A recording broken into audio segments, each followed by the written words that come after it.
The storm came like God's own fury. Gwyneth Lockhart pressed her spine against the stone wall of the wine cellar, counting her breaths the way her father had taught her before consumption stole his voice, then his life. In for 4, hold for 4, out for 4. The darkness was so complete she couldn't see her own hands, even when she held them inches from her face.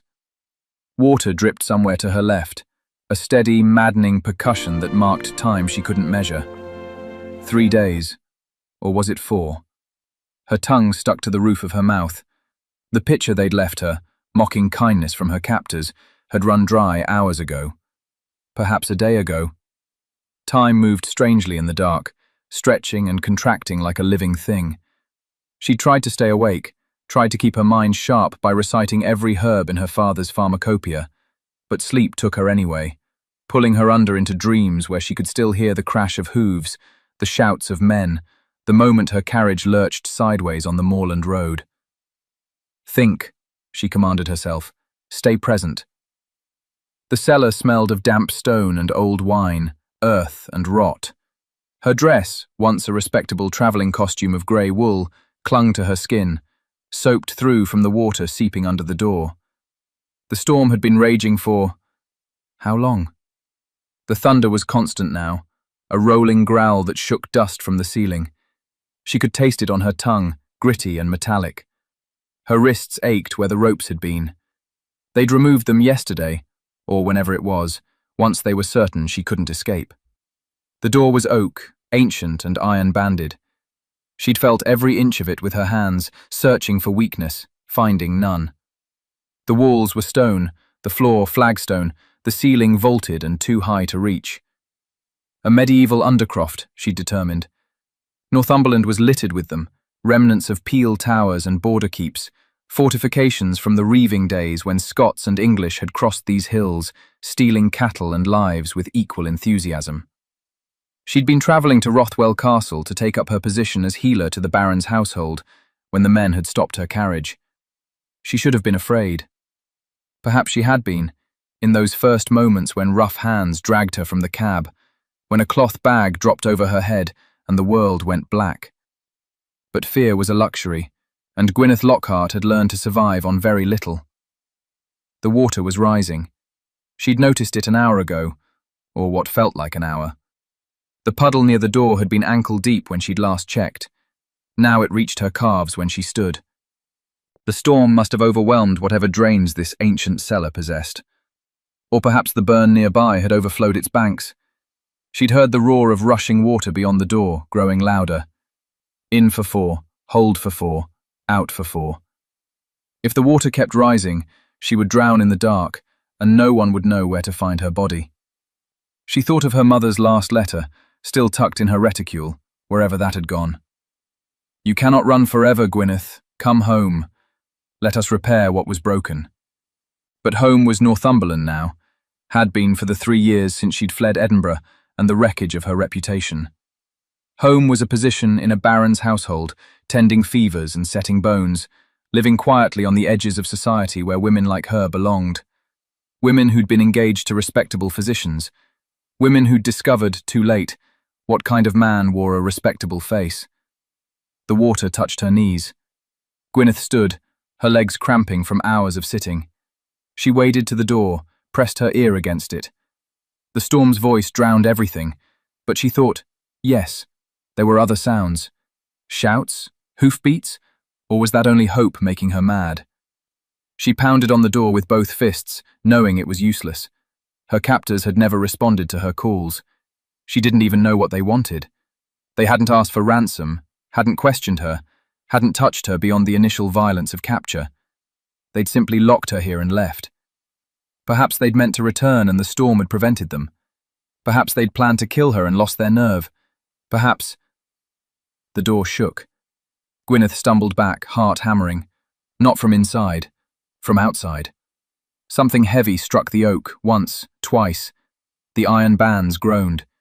She heard a man's voice, raw with effort, shouting words she couldn't distinguish over the storm's roar.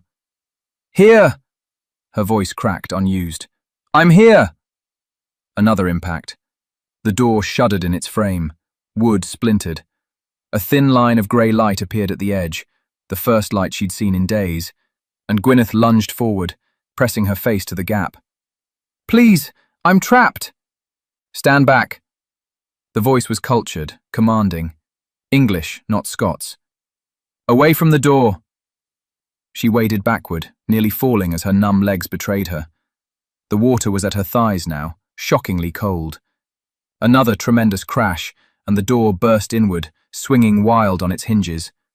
Stormlight flooded the cellar, dim and grey but bright as noon after so long in darkness. Gwyneth threw up her arm, eyes burning. A man filled the doorway. She had an impression of height, of breadth, of a greatcoat black with rain. He carried a length of timber, the battering ram he'd used on the door. As her eyes adjusted, she saw his face, sharp-featured, pale, dark hair plastered to his skull. Blood ran from a cut above his left eye, mixing with rainwater. He was breathing hard, his chest heaving. Their eyes met. For a moment, neither moved. The storm raged behind him, wind whipping his coat. Water poured through the doorway in a torrent, swirling around Gwyneth's legs. She watched him take in the scene, the flooded cellar, her sodden dress, her tangled hair. His expression shifted from determination to something darker. Rage, she thought. Pure, cold rage. "How long?" His voice was rough. I don't know. Days." He swore, a word she'd heard plenty of times in her father's surgery, tending to injured labourers, and threw down the timber. 2 strides brought him to her side. His hands closed on her arms, steadying her, and even through her soaked sleeves, she could feel the warmth of him, the solid reality of human contact after so long alone. "Can you walk?" "I think so." "Good." He didn't release her.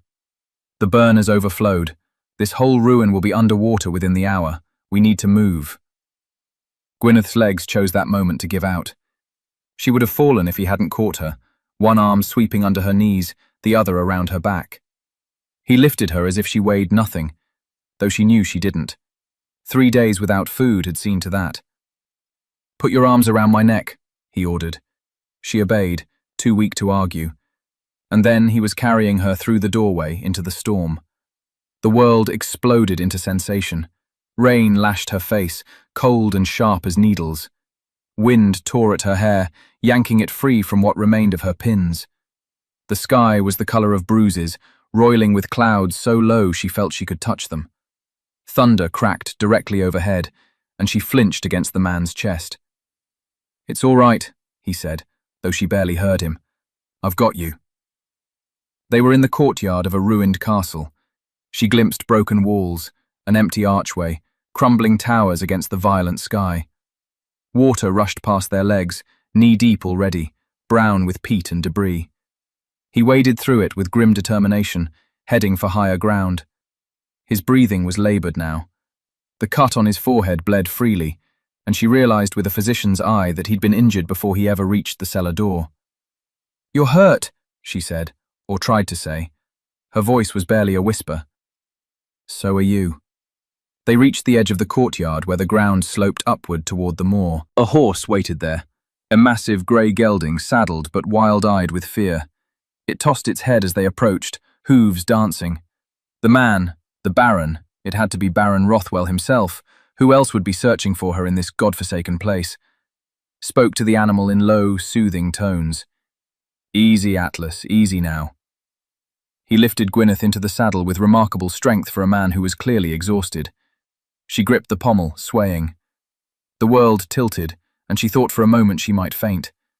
Then he was behind her, his body solid and warm at her back, one arm wrapped around her waist to hold her steady. "Hold on," he said against her ear, and spurred the horse forward. They rode into the teeth of the storm. She woke to firelight and pain. Every muscle in Gwyneth's body screamed protest as consciousness returned. She was lying on something soft. A bed, she realised with distant surprise, under layers of blankets that pressed down like stones. The air smelled of wood smoke and lavender, and somewhere nearby a fire crackled. She tried to sit up and immediately regretted it. "Don't," the voice came from her left. "You'll tear the stitches." Stitches.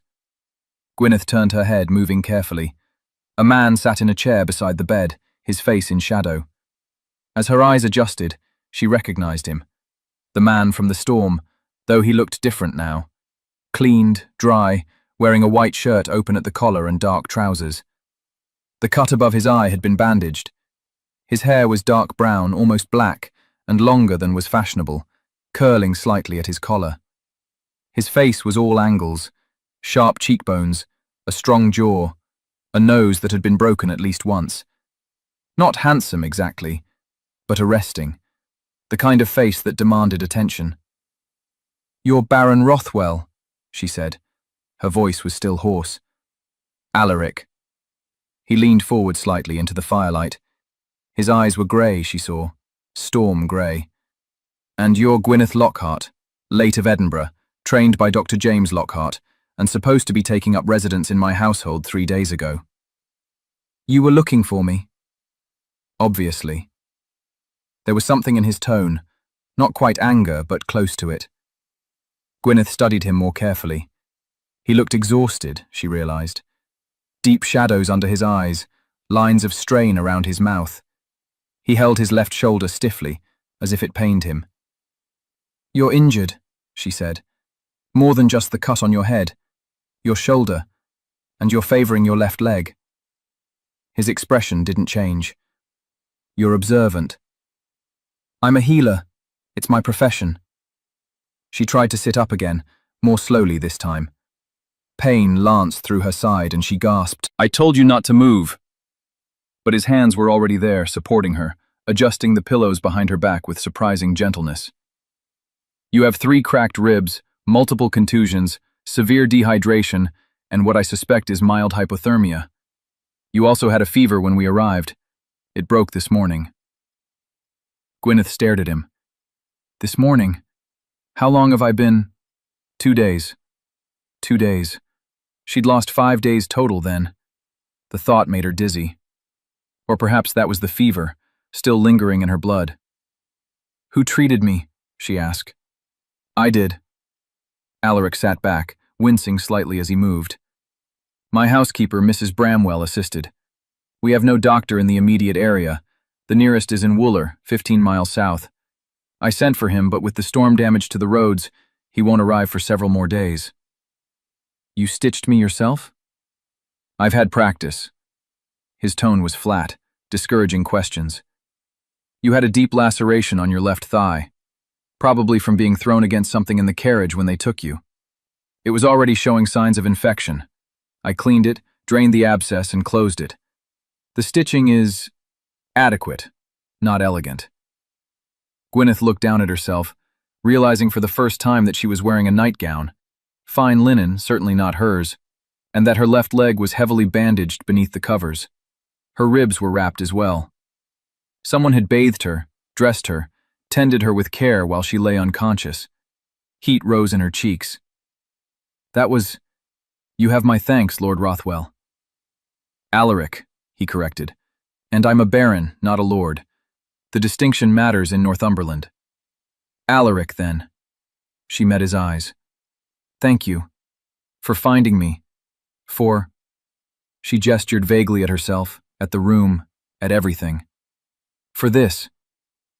Something shifted in his expression, a crack in the cold facade.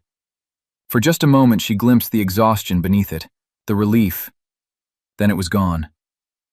"Tell me what happened," he said. "Everything you remember." So she did. The carriage had been 3 hours from Rothwell Castle when the men appeared. 6 of them, on horseback, their faces covered with kerchiefs.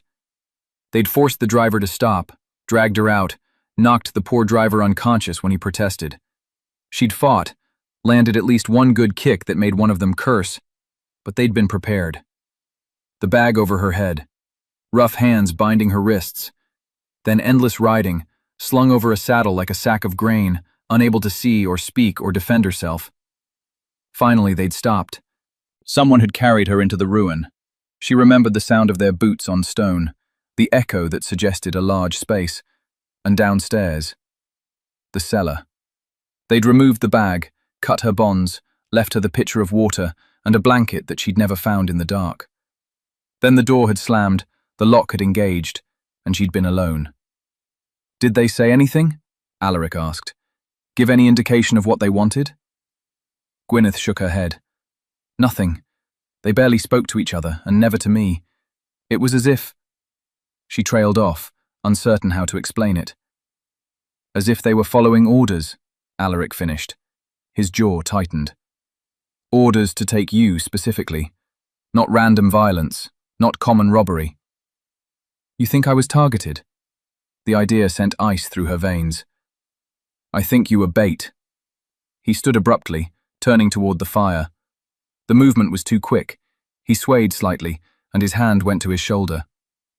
"Bait to draw me out, or to hurt me, or both." "I don't understand. I'd never even met you before." "No, but you were coming to Rothwell." He spoke to the flames, his back to her.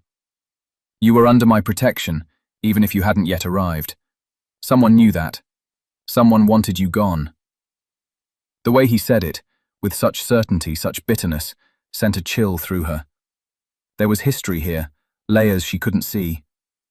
Gwyneth studied his back, the rigid line of his shoulders, the way he held himself as if perpetually braced for attack. "You have enemies," she said quietly. "I have one enemy." He turned back to face her, and the expression on his face was terrible. "My cousin, Francis Whitmore. He stands to inherit Rothwell if I die without an heir, and he's been trying to arrange my death for the past 3 years." The words hung in the air between them. "You can't prove it," Gwyneth said. It wasn't a question. "No, he's too clever for that. But I know." Alaric moved to the window, pulling aside the heavy curtain to look out at the night. "The fire in the stables that killed my steward. The rockfall on the north path that nearly crushed me. The tainted meat that poisoned half my household. My wife." His voice caught. He stopped, visibly gathering himself. "My wife's carriage accident. 3 years ago. The wheel was sabotaged. I found the marks myself afterward. But by then she was dead, and Francis had been in Newcastle when it happened. Or so he claimed." Gwyneth's breath caught. "I'm sorry." "Don't be. She was pregnant. They both died." He let the curtain fall, plunging the room back into firelight. "I've been careful since then. I don't travel alone.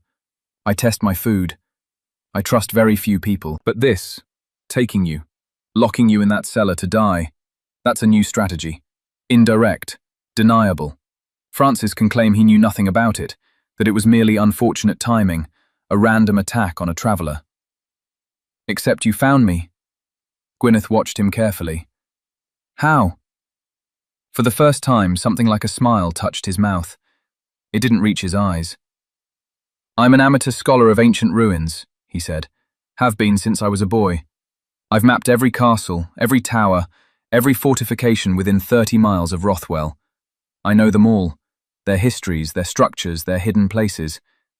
When you didn't arrive and I learned your carriage had been found abandoned on the Moor Road, I started searching. Old Garrick's Keep was the closest ruin with a cellar intact enough to serve as a prison. I went there first." "Lucky for me?" "No, logical." But his voice softened slightly. "Though the storm was bad luck for both of us. If I'd been an hour later—" He didn't finish. Gwyneth didn't need him to. An hour later, she would have drowned. They both knew it. Silence settled between them, broken only by the fire's crackle. Outside, she could hear wind against the windows.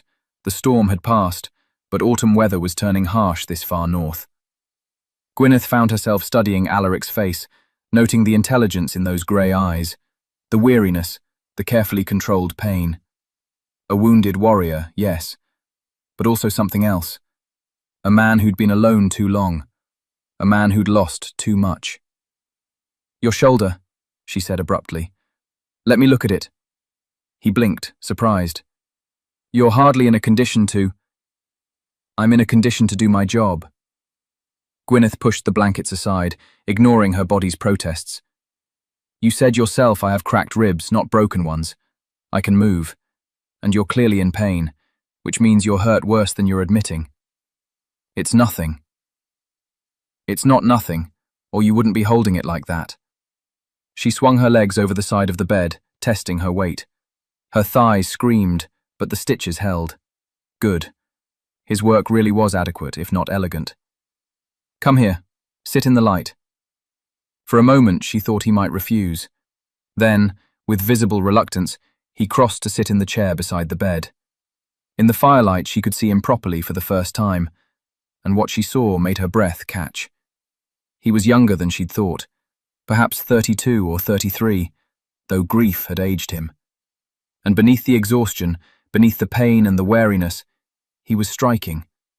Not in the classical sense, but in the way a hawk is striking, all fierce lines and intensity. The shirt, she said, keeping her voice professional. I need to see. He hesitated, then began unbuttoning. As he pulled the shirt free, Gwyneth saw the damage. A massive bruise spreading across his left shoulder and down his ribs, purple and black and angry red. Old injuries overlaid with new ones. She could see the ghost of older scars too. A long white line across his collarbone, smaller marks on his arms.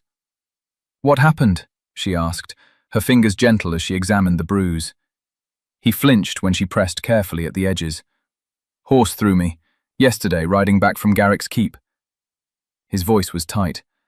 I was careless. The storm spooked him. Atlas? No, my other gelding, Mercury.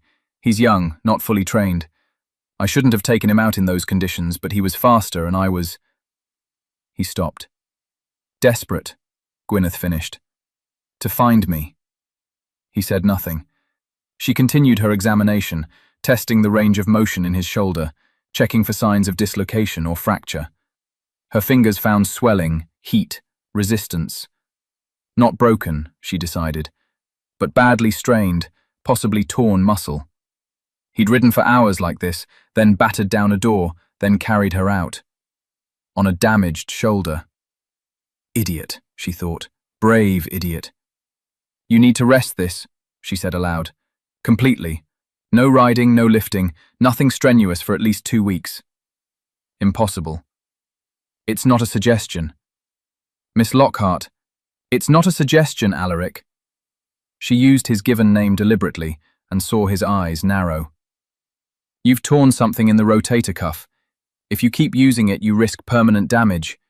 You could lose function in this arm entirely. That got through to him. She saw the calculation in his eyes, the weighing of risks. 2 weeks, he said finally. After that, we'll see. She sat back, suddenly aware of how close they were. His chest was bare, her hands still rested on his skin. Heat flooded her cheeks. I'll need to make a poultice. Arnica, comfrey, perhaps some of that lavender I smell. Do you have an herb garden? A still room? My late wife did. His voice had gone flat again. Mrs. Bramwell maintains it. She can show you tomorrow, when you're stronger. Tomorrow I'll be working. This is what I do. He pulled his shirt back on, his movements careful. You're recovering from trauma. You need rest. So do you. We'll rest together. The words came out wrong, too intimate. Gwyneth felt heat rise to her face again. I mean, I'll work on my recovery while treating you. We can help each other. Alaric's eyes met hers, and for a moment something passed between them. Understanding, perhaps. Recognition. 2 people who'd survived things that should have killed them. 2 people who knew how to endure. All right, he said quietly. We'll help each other. Outside, the wind howled, but in this room, beside the fire, Gwyneth felt something she hadn't felt in 3 years. Safe.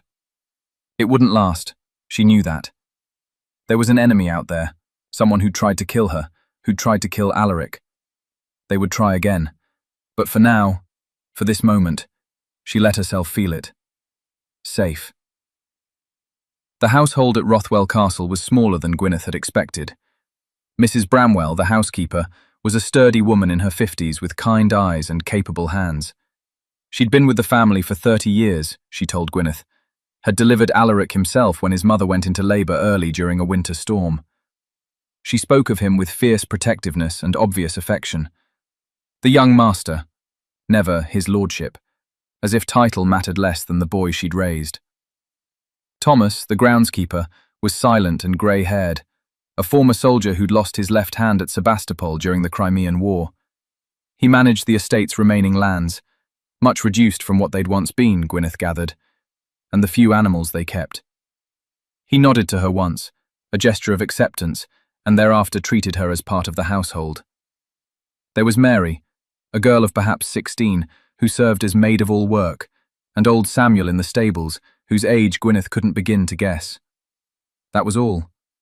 5 people, plus herself and Alaric, rattling around in a medieval castle designed to house hundreds. The poverty was genteel but unmistakable. Fine furniture in rooms where the ceiling plaster had cracked, good silver on a table that needed refinishing. Alaric's books, and there were hundreds of them, she discovered, were all old, well-read, held together with careful repairs. He owned 3 horses, not the stables Fuller Baron should maintain. The herb garden was overgrown, the greenhouses in disrepair. "What happened?" she asked Mrs. Bramwell on her 3rd day at Rothwell, as they worked together in the still room preparing poultices for Alaric's shoulder. The housekeeper's mouth thinned. His father was a gambler, lost most of the estate before he died 10 years ago. Master Alaric inherited debts and mortgages and precious little else. He's been clawing back what he can, but it's slow work. And then Lady Eleanor. She shook her head. Her dowry would have saved us, but after she died, her family demanded it back. Every penny. Took Master Alaric to court over it. They won. Gwyneth's hands stilled in their grinding of arnica flowers. They took his wife's dowry after she was dead? Every penny, Mrs. Bramwell repeated bitterly. Left him with even more legal debts. He sold off the London house, most of the good furniture, his mother's jewellery, everything he could spare. He's holding on to Rothwell itself by his fingernails. And Francis Whitmore stood to inherit it all if Alaric died. The pieces fell into place. He's trying to build it back, Mrs. Bramwell continued, measuring beeswax into a pot to melt. He writes articles for the learned societies, gets paid for them, studies old manuscripts, translates Latin and Greek for universities, does surveying work, map-making. Whatever scholarly work he can find that doesn't require him to leave Rothwell unguarded. But it's not enough. Not nearly enough. Gwyneth thought of Alaric in his study. She'd glimpsed him there yesterday through the open door, bent over a desk covered in papers and books, his injured arm strapped carefully to his chest. Working despite her orders to rest, because he had no choice. He needs an heir, she said quietly. Aye, but he won't remarry. Mrs. Bramwell's voice was sad. Won't even consider it. Says he won't put another woman at risk. Francis has made it clear, anyone Alaric cares for becomes a target. Like me, Gwyneth thought. She stirred the ground herbs, watching the powder turn to paste as she added oil. Is that why you have so few servants? Partly. Can't afford more. But also, Mrs. Bramwell lowered her voice, though they were alone. Also, the fewer people here, the fewer Francis can bribe or threaten. Master Alaric trusts the 5 of us. Anyone else is a risk. It was, Gwyneth realised, a kind of siege. Alaric trapped in his own castle, unable to move forward, unable to trust, waiting for the next attack, slowly bleeding resources and hope. No wonder he looked so exhausted. That afternoon, she brought the fresh poultice to his study. He was translating. She could see Greek text on one side of his desk, his careful English notes on the other. He wrote with his right hand, his left arm still bound, and she could see the tension in his shoulders, the pain he was ignoring. You're supposed to be resting, she said from the doorway. He didn't look up. I'm sitting. That's resting. That's equivocation. She crossed to his desk, setting down the bowl of poultice. Come on, shirt off. That got his attention. He looked up, one eyebrow raised. For treatment, she added, feeling her face warm. Obviously. Obviously. But there was the faintest hint of amusement in his voice. He stood, wincing, and removed his shirt with her help. The bruising had faded to yellow-green at the edges, but the center was still deep purple. She could feel heat when she touched his skin, inflammation, the body fighting itself. She applied the poultice carefully, spreading it across the damaged area, then wrapping it with clean linen to hold it in place. Her hands were steady, professional. This was her work, what she'd trained for. But she was aware, suddenly, of the intimacy of it. The quiet room, the warmth of his skin under her fingers, the controlled strength in his body, even injured. He smelled of ink and old books, and something else, something that made her think of moorland heather. "You're good at this," he said quietly.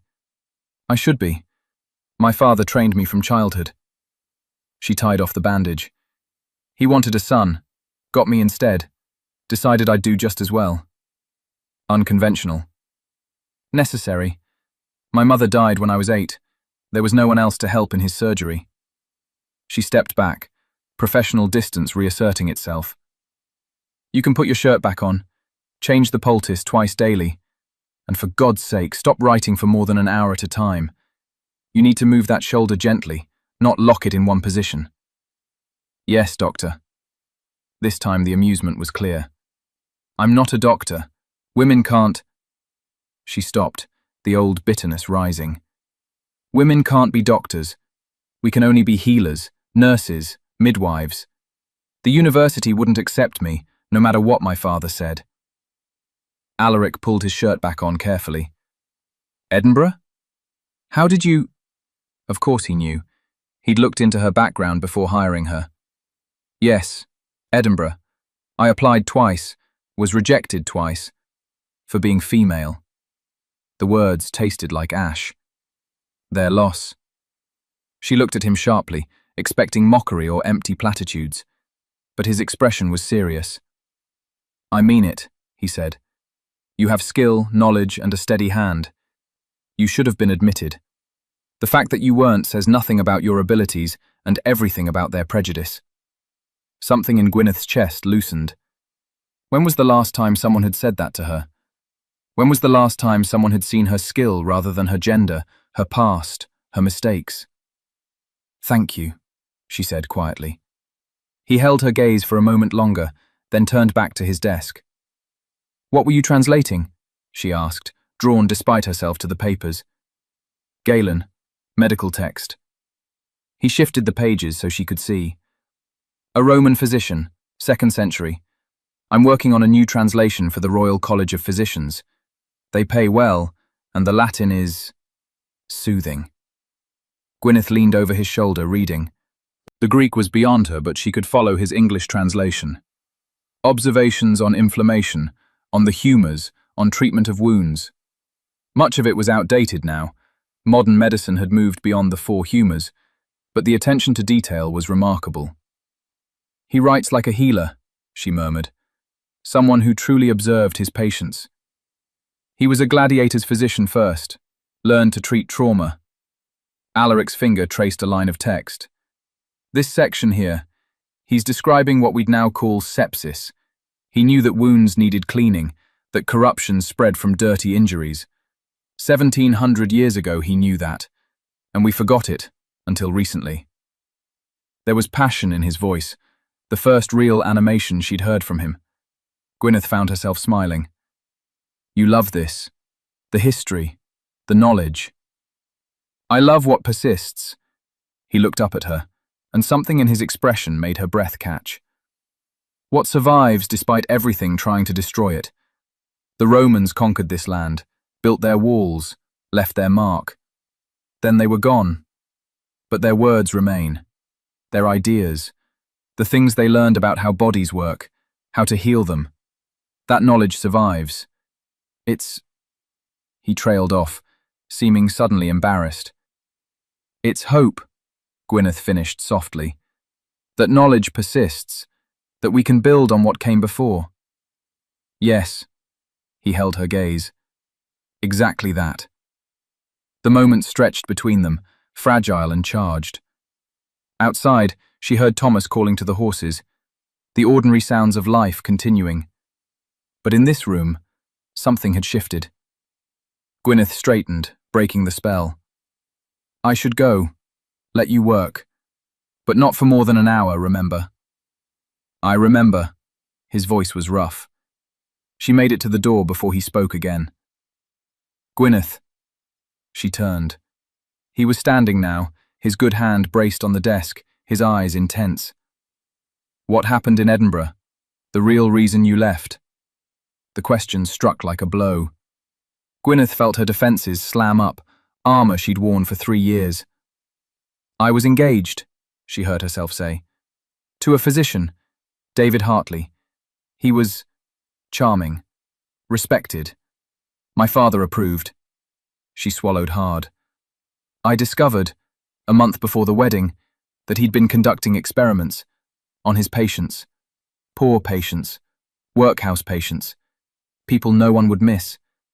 Testing treatments, surgeries, theories, without consent, without care for their pain or survival. He said it was for the advancement of knowledge. Alaric's face had gone very still.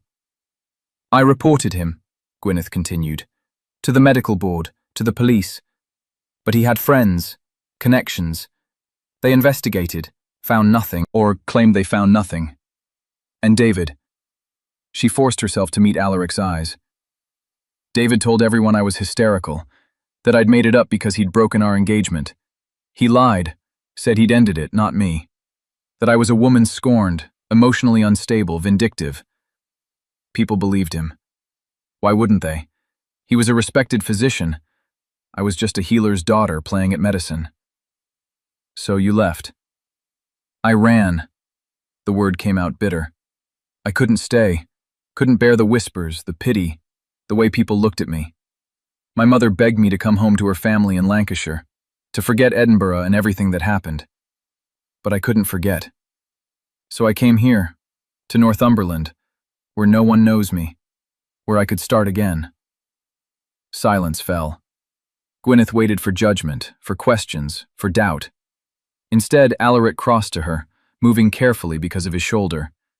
He stopped a foot away, close enough that she had to tilt her head back to meet his eyes. I believe you, he said quietly. 3 words, that was all. But they hit Gwyneth like a hammer, cracking something inside her she'd kept carefully walled away. Her eyes burned with sudden tears. You don't know that I'm telling the truth. You don't know. Yes, I do. His voice was certain. Because I know what it sounds like when someone speaks truth that no one wants to hear. I know what it costs to stand alone against people who have power and prestige and the ability to shape the narrative. You're telling the truth, Gwyneth. I'd stake my life on it. The tears spilled over. She tried to dash them away, embarrassed, but Alaric caught her hand, his right hand, the uninjured one, and held it gently. You're not alone here, he said. Not anymore. Whatever happens, whatever Francis does, we face it together. Do you understand? Gwyneth nodded, unable to speak past the tightness in her throat. Together, he repeated, and squeezed her hand once before releasing it. She fled before she could do something foolish, like throw herself into his arms and sob. But as she climbed the stairs to her room, something warm had settled in her chest. Something she'd thought she'd lost forever in Edinburgh. Trust. Francis Whitmore arrived at Rothwell on a grey October morning, riding at the head of 6 men. Gwyneth was in the herb garden when she heard the hoofbeats, cutting back lavender for drying. She straightened, knife in hand, watching as the riders approached. The man in front was handsome in a studied way, fair hair, regular features, expensive clothes. He sat his horse with the easy confidence of someone who'd never doubted his place in the world. Something about him set her teeth on edge. Thomas appeared from the stables, his face carefully blank. Mrs. Bramwell emerged from the kitchen door, wiping her hands on her apron. Neither spoke as the riders pulled to a halt in the courtyard. The message was clear. You're not welcome here. Francis seemed not to notice. He dismounted with a flourish, tossing his reins to one of his men. Thomas! Mrs. Bramwell! His voice was jovial, false. How good to see you both. Is my cousin at home? Master Alaric is in his study, Mrs. Bramwell said stiffly. I'll inquire if he's receiving. Oh, don't trouble yourself, we're family. You'll wait. Alaric's voice cut across the courtyard like a blade. He stood in the main doorway, his left arm no longer bound but held carefully. His face was cold, expressionless. Until I decide whether to let you in. Francis's smile didn't waver, but something ugly flashed in his eyes. Now, cousin, is that any way to greet family? Family doesn't try to kill family. Alaric descended the steps slowly, and Gwyneth saw the subtle way he positioned himself. Between Francis and the household, his weight balanced, ready for violence. What do you want? To check on your welfare, of course. I heard about the unfortunate incident with your new healer. Such a terrible thing. Francis's gaze swept the courtyard, landing on Gwyneth. His eyes narrowed. But I see she survived. How fortunate. Gwyneth felt her skin crawl under that gaze. She set down her basket of lavender, suddenly very aware of the knife still in her hand. Yes, Alaric said flatly. Very fortunate. Almost as if someone knew exactly where to find her. I'm sure I don't know what you mean. Don't you? Alaric took another step forward. Old Garrick's keep. Specifically the wine cellar. Locked from the outside, the only key hanging in plain sight on a nail by the door. Someone who knew the ruin well might know that. Someone who'd explored it as a boy, perhaps. Someone who used to hide there during family visits, until I found all your secret places and dragged you out. Francis's smile thinned. Ancient history, cousin. Is it? Because it seems to me that whoever took Miss Lockhart knew exactly which cellar would hold her securely, which door would be hardest to break through, which ruin was close enough to the moor road, but far enough from Rothwell to buy time. Alaric's voice was deadly quiet. They knew because they'd been there before, because they'd planned it carefully. You're paranoid, Alaric. You always have been, since Eleanor. Don't. The word cracked like a whip. Don't say her name. For a moment, violence hung in the air between them. Francis's men shifted uneasily. Thomas's hand moved to the shovel leaning against the stable wall. Mrs. Bramwell's face had gone white. Then Francis laughed, a false, brittle sound. This is exactly what I mean, cousin. You've become obsessed with the idea that I'm your enemy. It's unhealthy. I came here today to make you an offer, a generous offer, to purchase Rothwell from you, save you the burden of maintaining it, allow you to start fresh somewhere else, with enough money to live comfortably, perhaps even remarry. His gaze flicked to Gwyneth again, meaningful. But I can see you're in no state to discuss business rationally. I will never sell Rothwell to you, not for any amount. You say that now, but how long can you hold out, truly? Francis gestured at the castle, at the signs of genteel poverty visible even from the courtyard. Another year? 2? The debts keep mounting, cousin. One more disaster, one more expense, and it will all crumble. Why not accept the inevitable with grace? Because Rothwell is mine, my inheritance, my responsibility, my home. You'll have it over my dead body. Well, Francis's smile turned sharp. If you insist. The threat was naked now, undeniable. Alaric didn't flinch. Get off my land. I'm leaving, but think about my offer, cousin. It's better for everyone if this ends cleanly. Francis remounted, gathering his reins. His eyes found Gwyneth once more, and she felt that crawling sensation intensify. Miss Lockhart, do take care. The roads around here are so dangerous. Accidents happen all the time. Then he was spurring his horse, his men following, riding back down the drive in a clatter of hooves and arrogance. Gwyneth's hands were shaking. She set down the knife before she could drop it. Is he always like that? She asked, her voice not quite steady. No. Alaric's face was still cold, but she could see the tension in his jaw, the white-knuckled grip of his right hand. Usually he's more subtle. That was a message. What kind of message? That he's getting impatient. Mrs. Bramwell had come to stand beside them, her face grim. That he's done waiting for Master Alaric to die naturally or accidentally. Thomas joined them, shovel still in hand. Should have hit him with this when I had the chance. And hang for murder? No. Alaric shook his head. He's baiting me. Wants me to strike first, give him legal grounds to move against me. He turned to Gwyneth. I'm sorry. I didn't think he'd come here directly. Didn't think he'd threaten you to your face. I should have. You should have nothing, Gwyneth interrupted. I'm not porcelain. I knew there was danger when I took this position. But Alaric. She stepped closer, lowering her voice so only he could hear. He's escalating. What's changed?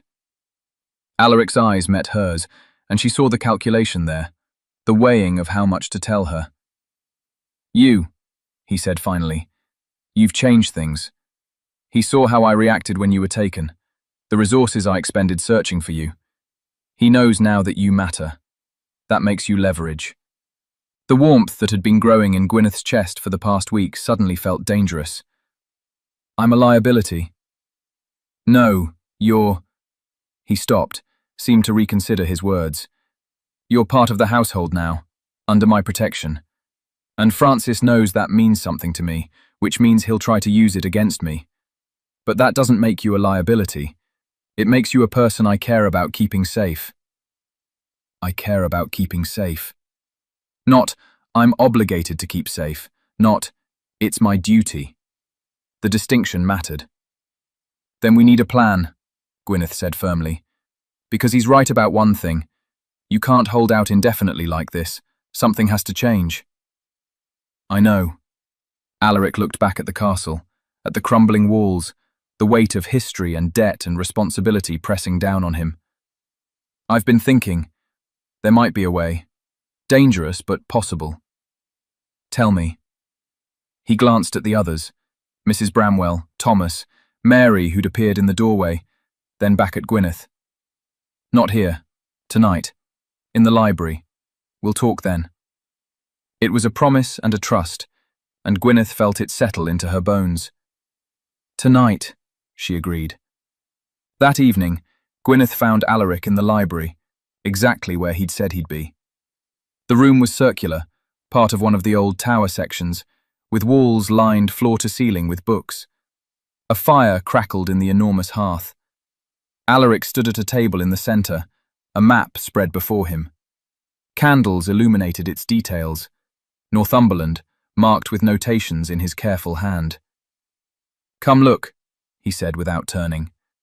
She crossed to his side, studying the map. Dozens of symbols marked various locations, crosses, circles, stars, each one labelled in tiny script. What is this? My life's work, or part of it. He touched a cross near Wooler. Every medieval ruin, every ancient site, every historical location within 50 miles of Rothwell. I've been documenting them for years, mapping, sketching, recording their condition and history. Some are well known. Others. He indicated a cluster of circles near the Scottish border. Others have been forgotten, lost to time and memory. Why? Gwyneth leaned closer, fascinated despite herself. What's the purpose? Initially, academic interest. I wrote papers, published them, earned enough to keep from starving. His finger traced a line between sites. But then I realized something. These ruins, these forgotten places, they're worth something. Not just to scholars, but to collectors, antiquarians, museums, Americans building country houses and wanting authentic British history to display. Understanding dawned. You're selling them? Not the ruins themselves. I don't own most of this land. But the artifacts inside them. Carved stones, ancient weapons, Roman coins, medieval manuscripts. Things that have been lying forgotten in cellars and crypts for centuries. Things no one knows exist except me. He met her eyes. Things that could keep Rothwell solvent for years. That's brilliant. And it was. But also dangerous. If Francis discovers... He won't. I'm careful. I take only what won't be missed, sell through intermediaries in London and Edinburgh. Keep meticulous records hidden where he'll never find them. Alaric's hand pressed flat against the map. I've made enough in the past 2 years to pay down a third of my debts. Another 2 years, maybe 3, and I'll be clear. Rothwell will be secure. But Francis is impatient, and I'm running out of easily accessible sites. The ones that remain are either too well known, protected by law, or too remote and dangerous to explore safely. He tapped a symbol near the border, a star surrounded by a circle. Except for this one. Gwyneth looked closer. The notation read, Blackmere Priory, dissolved 1539. Reports of Undercroft intact. Possible manuscript cache. A monastery? She asked. A small one, yes. Augustinian canons. It was wealthy before the dissolution, owned lands in both England and Scotland, played both sides during the border wars. When Henry VIII seized it, the prior supposedly hid the monastery's treasures before the king's men arrived. They were never found. You think they're still there? I think it's possible. The priory ruins sit on land that's changed hands a dozen times. No one's explored the Undercroft thoroughly because it's partially collapsed, dangerous. But I have the original architectural plans. He pulled out another document, old parchment, carefully preserved. If I'm right about the location of the treasury chamber, there could be illuminated manuscripts worth thousands. Gold plate, jeweled reliquaries. Enough to save Rothwell twice over. Gwyneth studied his face in the candlelight. When do we leave? We? He looked startled. No, I'm going alone. It's too dangerous. Yes, which is exactly why you need someone with you. Someone who can treat injuries if the Undercroft collapses on you, or you fall, or any of a dozen other disasters that could occur. She crossed her arms. You can't use your left arm properly yet. It's healing, but not healed. You need help. I can take Thomas. Thomas has one hand. I have 2, medical training, and I'm smaller, better for crawling through tight spaces in a collapsing ruin. She watched him prepare to argue and added, Also, Francis is watching you. If you go alone, he'll know you're onto something valuable. But if you go with me, if we tell people we're surveying ruins for your academic work, that I'm assisting with documentation, it looks innocent. Alaric opened his mouth, closed it. She could see him working through the logic, hating that she was right. You realize this could get you killed, he said finally. So could staying here. At least this way we're doing something instead of waiting for Francis to make his next move. Gwyneth met his eyes. I'm not helpless, Alaric, and I'm not fragile. I survived 3 days in that cellar. I can survive an exploration.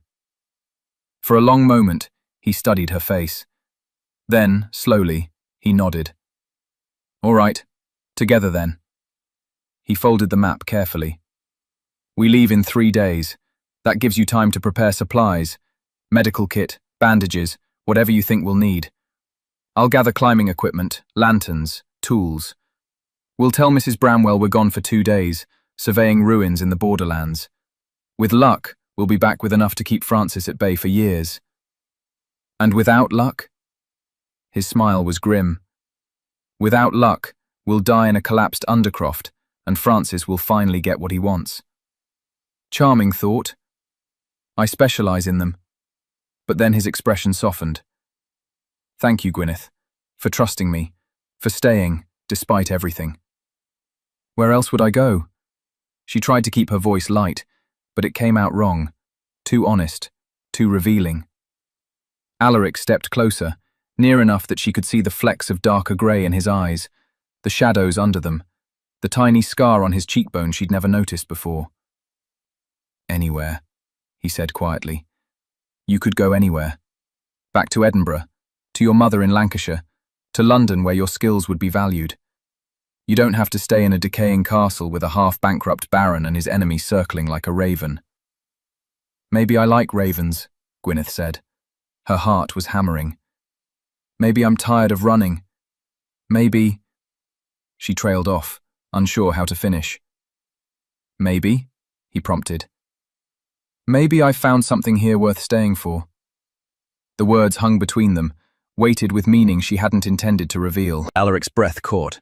His good hand came up, hesitated, then gently tucked a strand of hair behind her ear.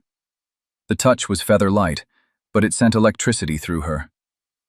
"Gwyneth," he said, and her name in his voice was a question, a prayer, a warning. She should step back. She knew she should. This was her employer, a man pursued by death, a situation that could only end badly. She'd sworn after David that she'd never be vulnerable again, never give someone power to hurt her. But when Alaric's hand cupped her cheek, when he looked at her like she was something precious and impossible, all her careful defenses crumbled. "If I kiss you," he said roughly, "I won't be able to pretend this is just employer and healer. Won't be able to keep my distance. And you'll be in even more danger than you already are." "Then it's fortunate," Gwyneth whispered, "that I'm done with distance." She rose on her toes and kissed him.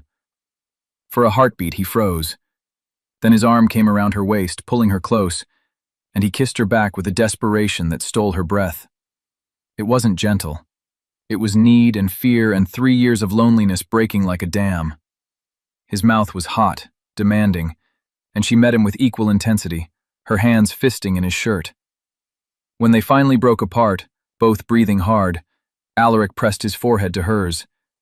"This is madness," he said. "Yes," she agreed.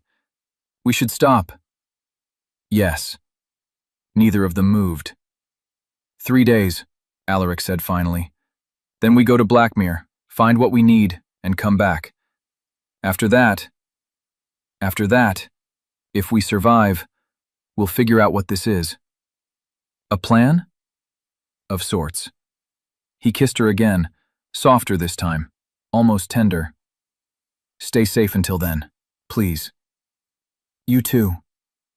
As Gwyneth left the library, her lips still tingling, her heart still racing, she told herself she was being careful, practical. This was temporary, situational, born of proximity and shared danger. She was lying, and she knew it. She was falling in love with Alaric Rothwell. God help them both. They rode out before dawn on a morning sharp with frost. The journey to Blackmere Priory took 4 hours, north and west, skirting the edge of the Cheviot Hills where England blurred into Scotland. The landscape was wild here, lonely, marked by stone walls crumbling into heather and the distant shapes of abandoned steadings. Gwyneth had never been this far from Rothwell, and despite the danger, despite the gravity of their mission, she felt something lift in her chest. Freedom. Alaric rode beside her on Atlas, his posture relaxed in the saddle despite his still healing shoulder. He'd brought Mercury for her, the young gelding who'd thrown him weeks ago, now calm under her hands. She'd worried she wouldn't be able to ride well enough, but Alaric had been patient, teaching her the basics, adjusting stirrups and showing her how to move with the horse rather than against it. "You're a natural," he'd said that morning, watching her mount. "Don't tell Mercury I said so, or he'll get ideas above his station." Now, as the sun climbed and the hills opened before them, he pointed out landmarks. "That's Yevering Bell, Iron Age hill fort, pre-Roman. And there, see the stones? Bronze Age burial cairns. This whole landscape is layered with history." "How do you know all this?" Gwyneth asked, fascinated despite herself. "Books, mostly. But also—" He paused, gathering words. "When I was a boy, my father would disappear for days. Gambling, drinking, spending money we didn't have. My mother would retreat to her rooms and weep. I'd take a horse and ride out here, as far from the castle as I could get. I'd explore the ruins, imagine the people who'd built them. It was escape. From your father's failings. From everything." He glanced at her. The past felt safer than the present. The dead made more sense than the living. "And now?" "Now." A small smile touched his mouth. "Now the present holds more appeal." Heat bloomed in Gwyneth's cheeks. They hadn't kissed again since that night in the library, both of them holding back, waiting for Blackmere, for safety, for some resolution to the danger that stalked them. But the awareness simmered between them constantly, a current she felt whenever their eyes met. By midday they reached the Priory ruins. Blackmere sat in a hollow between 2 hills, sheltered from wind but perpetually shadowed. Little remained above ground: tumbled walls, the shell of what had been the chapter house, a single arch from the cloister standing like a broken prayer. Ivy covered everything, and small trees grew from cracks in the stonework. It looked abandoned, forgotten, as if no human had set foot here in centuries. "There," Alaric said, pointing. "The church. The undercroft entrance should be near the altar." They dismounted, tethering the horses to a sturdy section of wall. Gwyneth shouldered the pack containing medical supplies, rope, and food. Alaric carried the larger pack with tools, lanterns, and his surveying equipment. Together they picked their way through the ruins. The nave was roofless, open to the gray sky. Birds had nested in the upper reaches, and their droppings painted white streaks down the remaining walls. The altar area was choked with brambles, but Alaric had brought shears. He cut through systematically, revealing a set of narrow stone steps descending into darkness. "That's it," he said, satisfaction in his voice. "The night stair. Monks would use it to reach the church for midnight prayers. It should connect to the undercroft." He lit 2 lanterns, handing one to Gwyneth. The light seemed frail against the darkness below. "Stay close," he said. "Watch your footing. If anything feels unstable, we retreat immediately." Understood. They descended. The stairs were steep, worn smooth by centuries of sandaled feet. The air grew cold and damp, smelling of earth and decay. Water dripped somewhere in the darkness. Gwyneth's lantern threw wild shadows on the walls. Stone blocks fitted so precisely she couldn't slide a knife blade between them. Roman engineering, she thought, or something older. At the bottom they emerged into a vaulted chamber. The undercroft was larger than she'd expected, perhaps 60 feet long, divided into bays by pillars that held up the groined ceiling. The floor was flagstone, uneven with age, and everywhere, scattered like fallen leaves, were remnants of the monastery's life. Broken pottery, rusted iron, fragments of wood and bone. "This was the storage area," Alaric said, his voice hushed. "Wine, grain, goods for trade. The treasury would be separate, more secure." He consulted his parchment plans, comparing them to the space around them. His brow furrowed. "There should be another chamber. East wall, behind—" He crossed to the far end of the undercroft, examining the stonework. "Behind here." At first glance, it looked like solid wall, but as Gwyneth brought her lantern closer, she saw it. A thin, vertical line in the mortar, too straight to be natural. A door, sealed and hidden. Alaric ran his hands over the stones, pressing, testing. "Help me. Look for a mechanism, a loose stone, anything that might—" Gwyneth set down her lantern and joined the search. Her fingers found cold stone, moisture, centuries of grime. Then, near the floor, something different. A stone that shifted slightly under pressure. "Here!" She pressed harder. The stone sank inward with a grinding sound. For a moment, nothing happened. Then, with a groan of protest, the hidden door swung inward, revealing a narrow passage. They looked at each other in the flickering light. "After you," Gwyneth said. Alaric laughed, a sound of pure exhilaration, and stepped through. The passage was short, leading to a smaller chamber. This one was intact, protected by the sealed door from centuries of weather and decay. And inside— "God above," Alaric breathed. The treasury. Not a vast hoard, but enough. Wooden chests lined one wall, their iron bands rusted but still intact. A stone altar stood in the center, and on it, wrapped in oilcloth gone brittle with age, were books. Manuscripts. Gwyneth could see the gleam of gold leaf even through the protective covering. Alaric approached the altar with reverence, his hands shaking slightly as he lifted the first book. The oilcloth crumbled at his touch, revealing illuminated vellum beneath. Even in the lantern light, the colors were vivid: azure, crimson, gold. A full-page illumination showed Christ in majesty, surrounded by the symbols of the 4 evangelists. "It's a gospel book," Alaric said hoarsely. 12th century, Lindisfarne School. This alone is worth— He trailed off, overcome. Gwyneth moved to the chests, trying the lids. Locked, but the locks were old, fragile. She found a stone and struck one. It broke and she lifted the lid. Silver. Church plate, tarnished black but intact. Chalices, patens, candlesticks. And beneath them, wrapped in rotted silk, coins. Gold nobles, each stamped with the Tudor rose. "Alaric," she said quietly. "We found it. All of it." He joined her, staring into the chest. His face in the lamplight showed wonder, relief, and something close to grief. "It's enough," he said. "More than enough. Rothwell is saved." They should have been celebrating. They should have been triumphant. Instead, Gwyneth felt cold seep into her bones. Something was wrong. The air in the chamber felt thick, oppressive. And was that? "Do you hear that?" she asked. Alaric's head came up, listening. Then his face went white. "Out, now!" The sound she'd heard was stone grinding on stone. The hidden door was closing. They ran. Alaric reached the door first, throwing his weight against it. Too late. It shut with a boom that echoed through the undercroft. He pushed, heaved, but it didn't budge. "The mechanism," Gwyneth said. "The stone I pressed was a trap. The door seals from inside." Alaric's voice was carefully controlled, but she could hear the edge of panic beneath it. "I should have known. The monks wouldn't have left their treasure unguarded. There has to be a way to open it from inside. There might be, or we might be sealed in a tomb." The words hung in the air. Gwyneth felt her chest tighten. The cellar at Garrick's Keep flashed through her mind.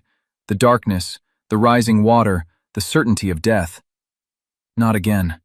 God, please, not again. "Breathe," Alaric said, and she realized he was in front of her, his hands on her shoulders. "We're together this time. We have light, tools, supplies. We'll find a way out." "What if we don't? Then we die in a 12th century treasury surrounded by priceless art. As deaths go, it's not the worst." His attempt at humor fell flat, but she appreciated the effort. They spent the next hour searching the chamber inch by inch. Gwyneth examined the walls while Alaric studied his plans, looking for alternate exits. There were none. The treasury had been designed with one entrance, one exit, deliberately secure. "Wait," Alaric said suddenly. He was at the far wall near the ceiling. "Gwyneth, bring the lantern." She crossed to his side. He pointed upward. "See that? Discoloration in the stone. And there, ventilation holes. Small, but they wouldn't have sealed a room with no airflow. Which means..." Understanding dawned. "There's a shaft, leading up. To the church above. The monks would have needed ventilation for the candles, for the air. If we can reach it..." "It's 15 feet up." "I know." He turned to her. "But I can climb. Stack the chests, use the rope to reach the shaft, see if it's wide enough to climb.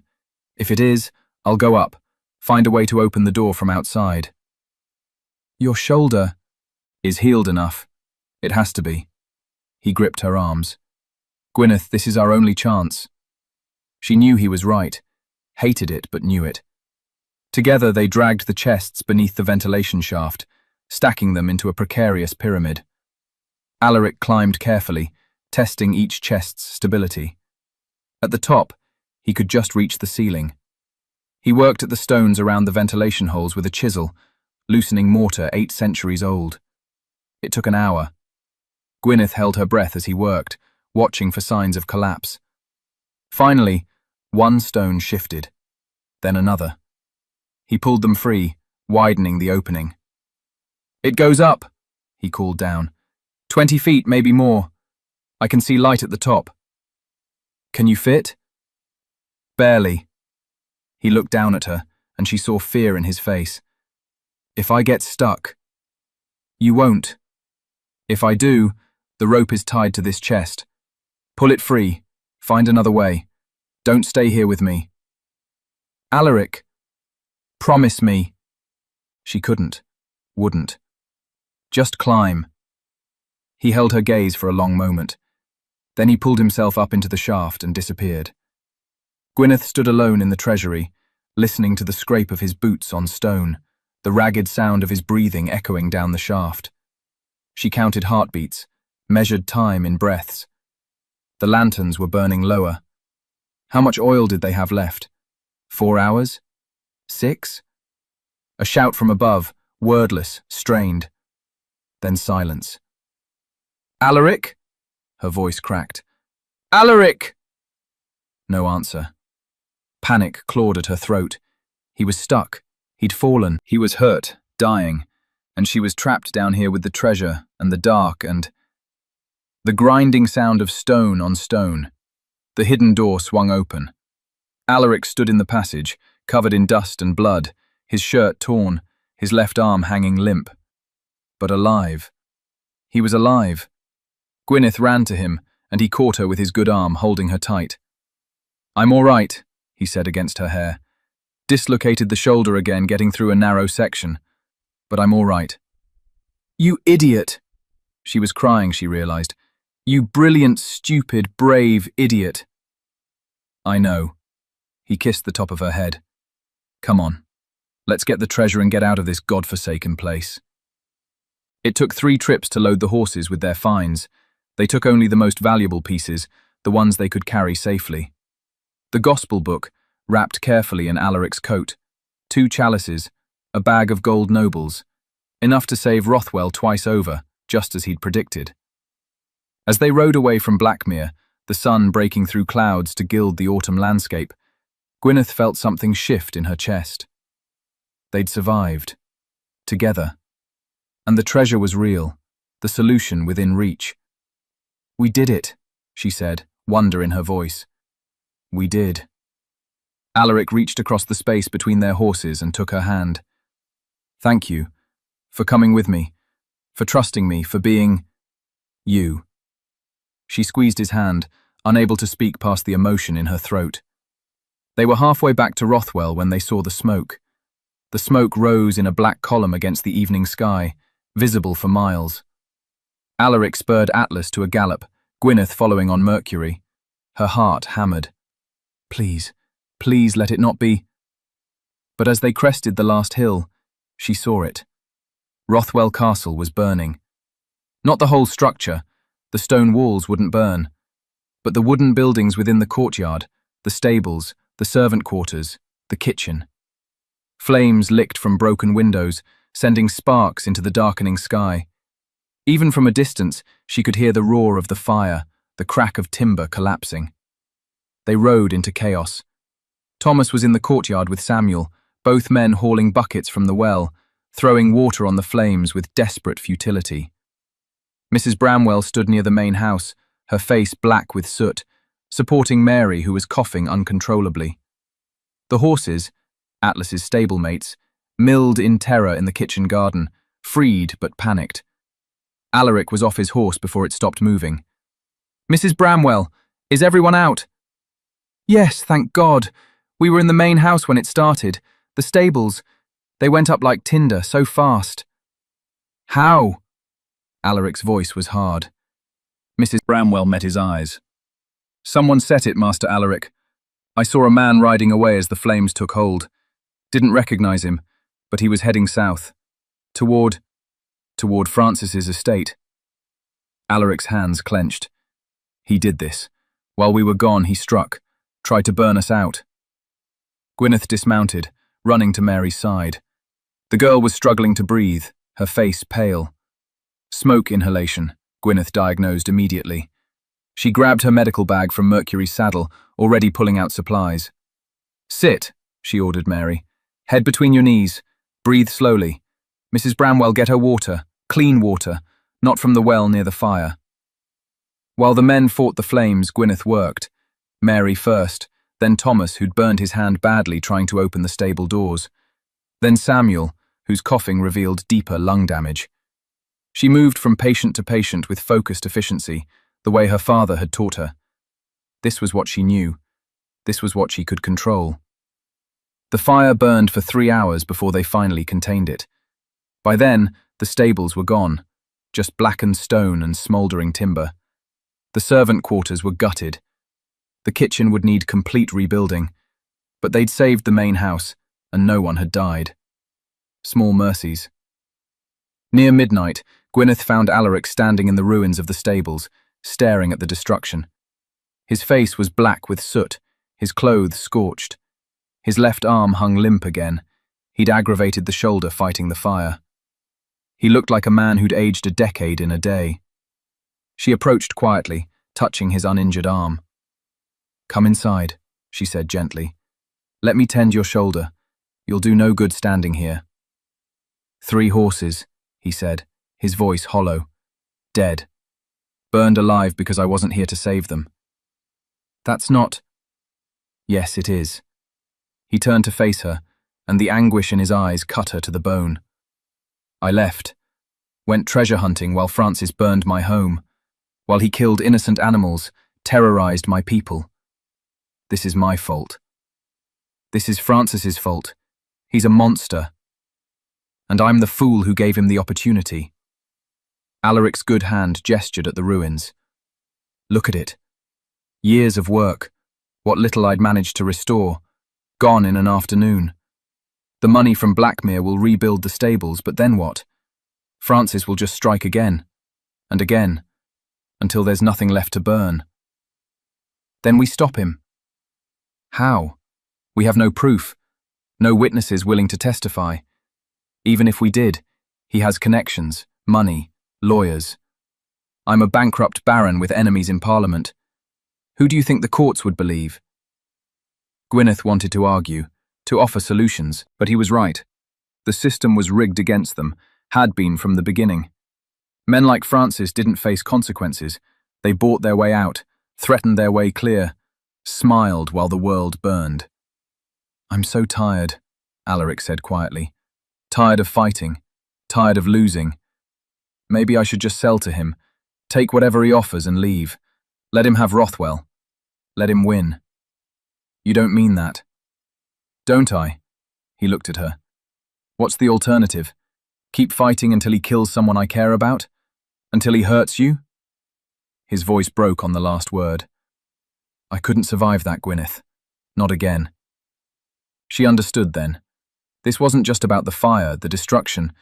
This was about Eleanor, about 3 years of grief and guilt, about the fundamental unfairness of a world where the cruel prospered and the good suffered. "Come inside," she said again. "Please." This time, he followed. In his study, she made him sit while she examined his shoulder. Dislocated again, as she'd suspected. She gave him whiskey, 3 fingers, neat, and then, while he braced himself, she manipulated the joint back into place. He went white, but didn't cry out. "Hold still," she said, and wrapped his shoulder and arm carefully, immobilizing it. "No using this for at least a month. I mean it, Alaric. You keep dislocating this joint and you'll have permanent damage." "It doesn't matter." "It matters to me." Their eyes met. She saw hopelessness in his face, defeat, and something deeper, the terrible vulnerability of a man who'd reached his limit. "I don't know what to do anymore," he whispered. "Tell me what to do." Gwyneth took his face in her hands. "You survive," she said fiercely. "That's what you do. You survive another day, and another, and another. You don't give Francis the satisfaction of your surrender, and you let the people who care about you help carry the weight. You're not alone, Alaric. You're not fighting this by yourself anymore." "Gwyneth, I love you." The words came out raw, unplanned. "I didn't mean to. I tried not to. But I love you, you stubborn, brilliant, infuriating man. And I'm not leaving. Whatever happens, whatever Francis does, I'm staying. Do you understand?" Alaric stared at her. Then, moving carefully because of his injured arm, he pulled her close and kissed her. It was different from their first kiss. Slower, deeper, weighted with everything they couldn't say. When they finally broke apart, both breathing hard, he rested his forehead against hers. "I love you too," he said. "God help me, I do. But Gwyneth—" "No buts. Not tonight." She kissed him again. "Tonight we rest. Tomorrow we plan. But right now, for this moment, we're alive and together, and that's enough." "Is it?" "It has to be." They stayed like that for a long time, holding each other in the firelight, while outside the ruins of the stable smouldered, and Francis Whitmore's victory hung in the air like smoke. Morning brought cold clarity and an unexpected visitor. Gwyneth was in the kitchen garden, salvaging herbs from the smoke damage, when she heard hoofbeats. Not many, just one horse, ridden at a moderate pace. She straightened, shading her eyes against the morning sun. A woman dismounted in the courtyard, middle-aged, respectably dressed, carrying herself with the confidence of someone used to authority. She spoke briefly with Mrs. Bramwell, who gestured toward Gwyneth. "Miss Lockhart." The woman approached, offering her hand. "I'm Dr. Margaret Ashford. I came as soon as I heard about the fire." Gwyneth shook her hand automatically, confused. "Dr. Ashford? But we didn't send for—" "No, but news travels fast in Northumberland." The woman's eyes were kind but shrewd. "Especially when Baron Rothwell's estate burns. I run a women's hospital in Wooler. Perhaps you've heard of it?" No. Not many have. We keep a low profile.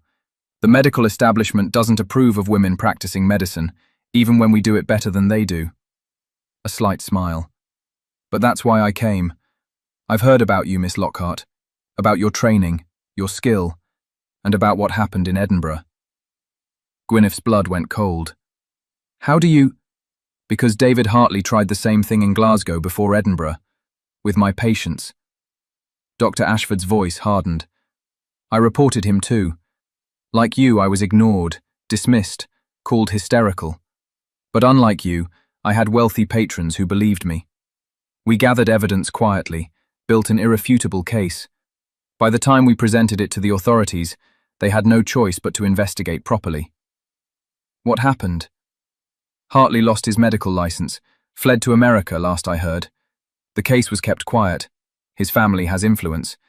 But the important thing is, he can't hurt anyone else." Dr. Ashford stepped closer. "Miss Lockhart, you were right. You were always right. And I'm sorry no one told you that at the time." The words hit like a blow. Gwyneth felt her eyes burn with sudden tears. 3 years. 3 years of doubt, of wondering if she'd overreacted, if David's experiments had truly been as horrific as she remembered. 3 years of carrying the weight of being called a liar. "Thank you," she managed.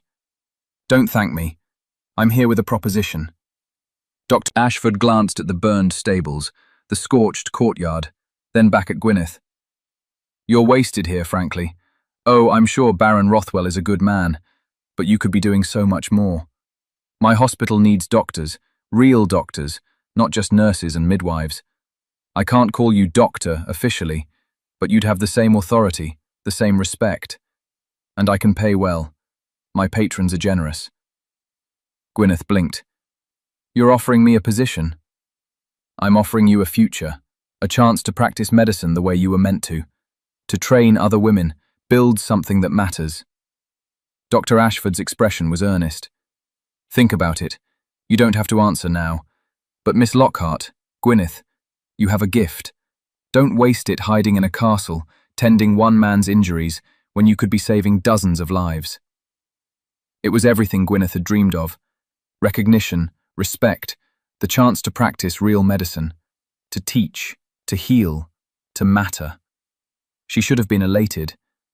Instead, she felt hollow. "I'll think about it," she heard herself say. "Thank you, Dr. Ashford. Margaret, please, come visit the hospital when you have a chance. See what we're building, then decide." She remounted, gathering her reins. "And Miss Lockhart, whatever you choose, know that you're valued. What you did in Edinburgh took courage. Don't let anyone convince you otherwise." She rode away, leaving Gwyneth standing in the garden, her mind spinning. Alaric found her there an hour later, still holding the basket of herbs, staring at nothing. "Gwyneth?" He approached carefully, his arm still bound. "What's wrong?" She told him. Everything. About Dr. Ashford, about David Hartley's fate, about the offer. As she spoke, she watched his face close, saw him retreat behind walls she'd thought they'd broken down. "You should take it," he said when she finished. What? The position. It's exactly what you wanted, what you deserve. His voice was flat, careful. You'd be foolish not to. But nothing. He turned away, ostensibly examining the damage to the kitchen wall. You said it yourself when you first arrived. You came to Northumberland to start over, to practice medicine. This is your chance to do that properly, not just patch me up and make poultices for a dying estate. Rothwell isn't dying. We have the treasure, we can rebuild. The treasure buys us 6 months, maybe a year, then Francis will strike again. Alaric's shoulders were rigid. You saw what he did. He's not going to stop. And I can't protect you, can't keep you safe while fighting him. If you go to Wooler, to Dr. Ashford's hospital, you're out of his reach. You're safe. Understanding crashed over her. You're pushing me away. I'm being practical. You're being a coward. The word came out sharp, angry. You're so terrified of losing someone else that you're trying to drive me away before Francis can hurt me.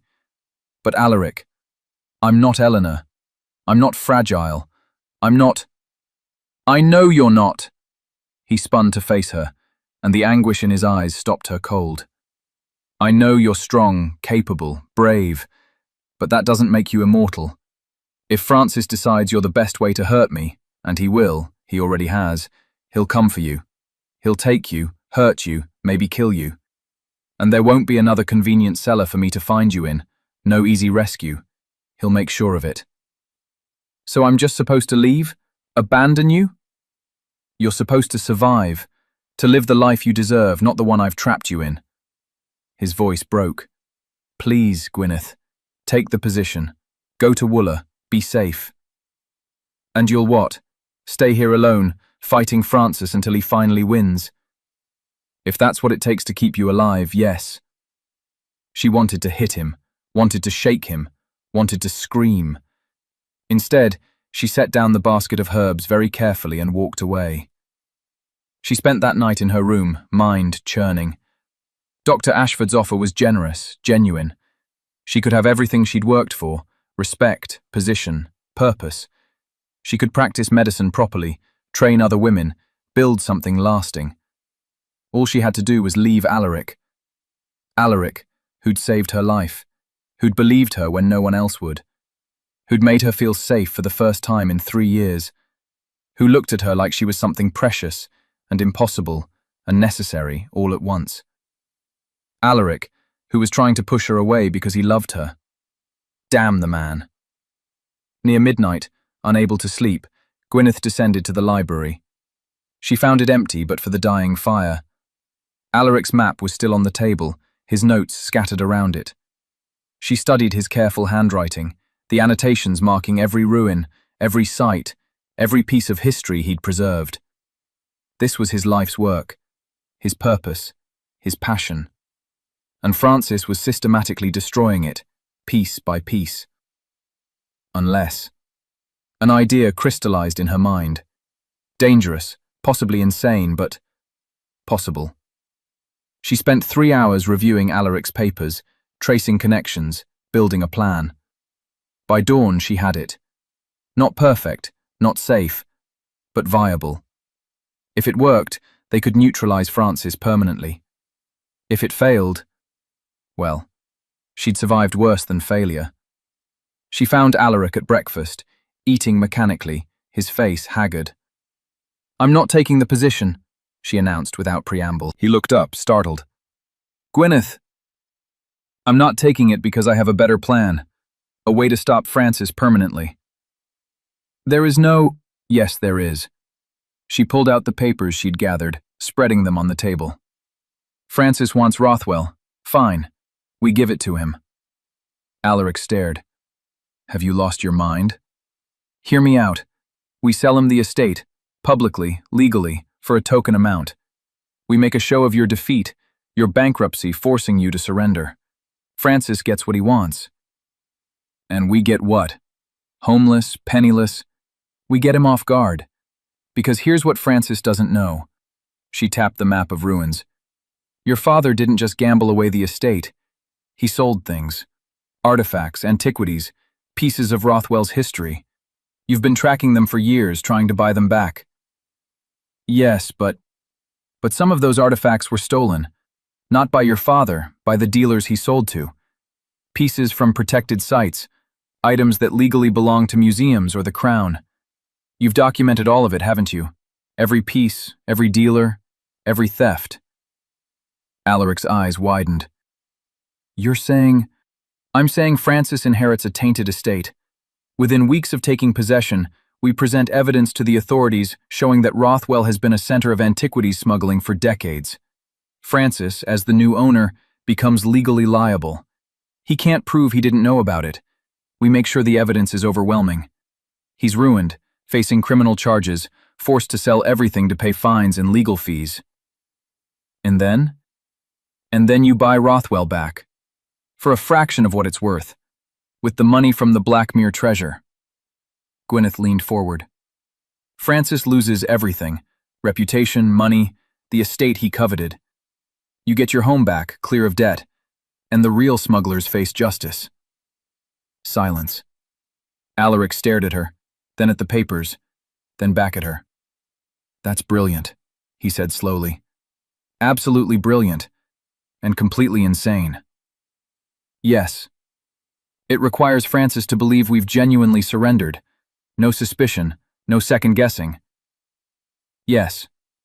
Which means we can tell no one. Mrs. Bramwell, Thomas, they have to believe it's real. Yes. And if Francis suspects, even for a moment, he'll kill us both. Yes. Gwyneth met his eyes. I know the risks. But Alaric, this could work.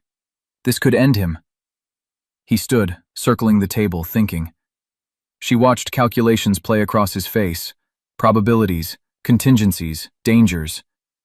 Finally, he stopped in front of her. If we do this, he said quietly, and we survive, will you marry me? Her breath caught. What? I'm not asking because I think I own you, or because society demands it. I'm asking because I want to spend whatever life I have left loving you. Building something with you. But I won't trap you here if you don't want. Yes. The word burst from her. Yes, you impossible man. Yes. He kissed her then, fierce and desperate and full of promise. When they broke apart, both breathing hard, he pressed his forehead to hers. Then let's go convince Francis Whitmore that he's won. The sale of Rothwell Castle took 3 weeks to arrange. Francis drew out the negotiations, savouring what he thought was victory. Alaric played his part perfectly, defeated, resigned, worn down by years of struggle. He signed papers with shaking hands, his face a mask of controlled despair.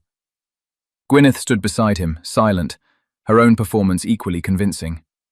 Mrs. Bramwell wept. Thomas stared at nothing. Even Mary seemed to understand that something terrible was happening. Only Samuel, ancient and half-deaf in the stables, seemed indifferent. But then, Samuel had survived 3 owners of Rothwell. He'd probably survive 3 more. On the day Francis took possession, he arrived with fanfare, a coach, servants, a solicitor to witness the transfer. He stood in the courtyard, looking up at the castle walls with naked triumph. Thank you, cousin, he said to Alaric, his voice thick with false sympathy. I know this must be difficult, but you're doing the right thing. Rothwell needs an owner who can restore it to glory. I'm sure you'll take excellent care of it, Alaric said flatly. Oh, I will. I have such plans. Francis's gaze swept the ruins of the stables, the damaged courtyard. First, rebuild what you let burn. Then expand. New stables, a proper carriage house, perhaps a conservatory. I may even host the Duke of Northumberland. Wouldn't that be something? Something, Alaric agreed. Gwyneth watched Francis preen, resisting the urge to plant her fist in his smug face. Soon, she told herself, justice was coming. They left that afternoon, riding north with what little they could carry. To the world, they were homeless, ruined. In reality, they were heading to a small cottage Alaric owned near the Scottish border, legally separate from Rothwell, overlooked in Francis's conquest. It was modest, isolated, perfect for what came next. The trap was set. Now they waited for it to spring. It took 5 days. Gwyneth was in the cottage garden when a rider appeared, one of Thomas's friends from Wooler, a man they'd trusted with the truth. He carried a newspaper, folded to show the headline, "Baron arrested in antiquities smuggling scandal." She ran inside, thrusting the paper at Alaric. Together they read, "Francis Whitmore, newly installed Baron of Rothwell, has been arrested following revelations that the Rothwell estate was used for decades as a centre of illegal antiquities trading. Evidence presented to authorities includes documentation of stolen artifacts, correspondence with known smugglers, and physical proof found on the estate. Baron Whitmore denies all knowledge, but faces serious criminal charges. Legal experts suggest he may be forced to forfeit the estate to pay restitution." Alaric looked up, his eyes bright. "It worked." "It worked," Gwyneth breathed. They held each other, laughing and crying at once, the tension of weeks finally breaking. It had worked. Francis was ruined, exactly as planned. Rothwell would return to Alaric. They'd won.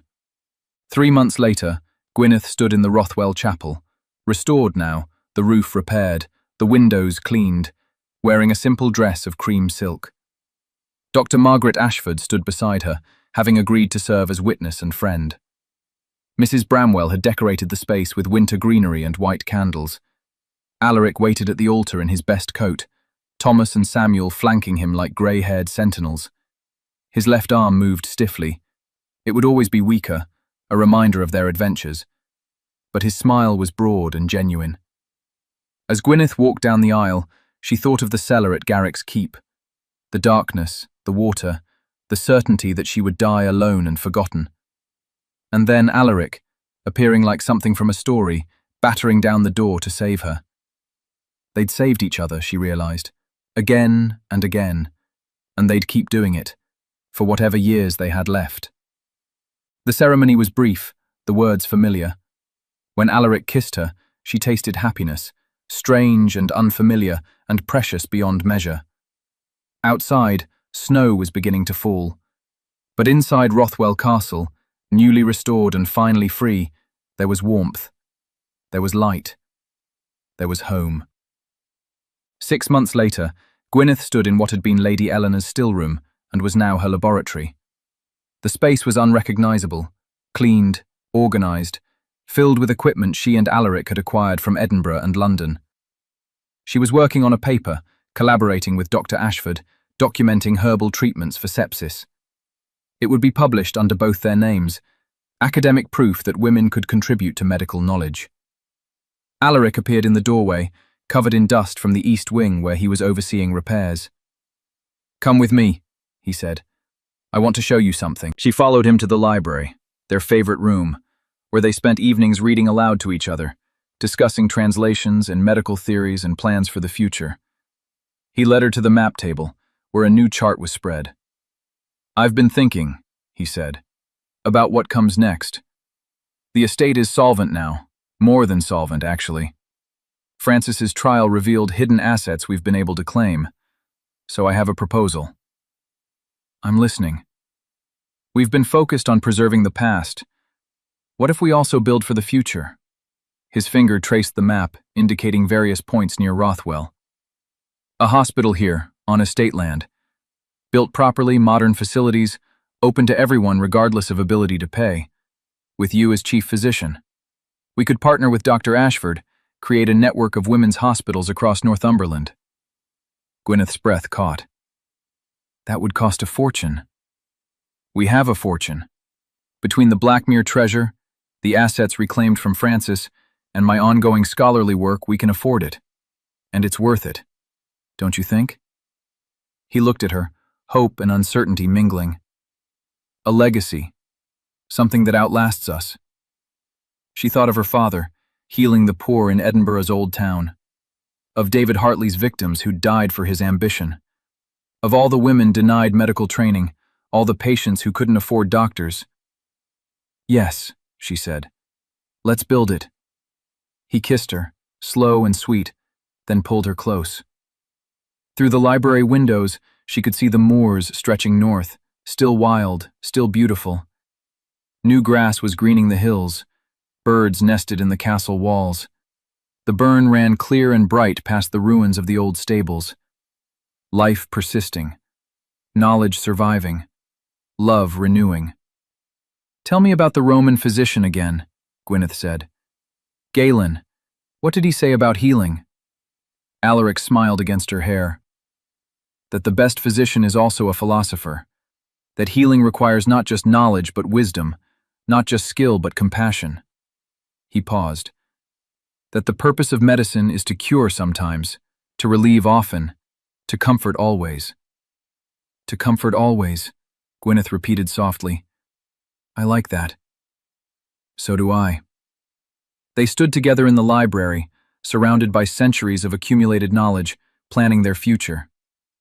Outside, spring transformed the northern hills, and in the cellars beneath Rothwell, those ancient undercrofts that had once held wine and prisoners and forgotten treasure, new shelves were being built to store medical supplies for the hospital that would rise. Darkness transformed to light, silence giving way to voice, loss becoming renewal. The storm had passed. The rebuilding had begun, and in a castle on the Northumberland moors, two healers were choosing hope.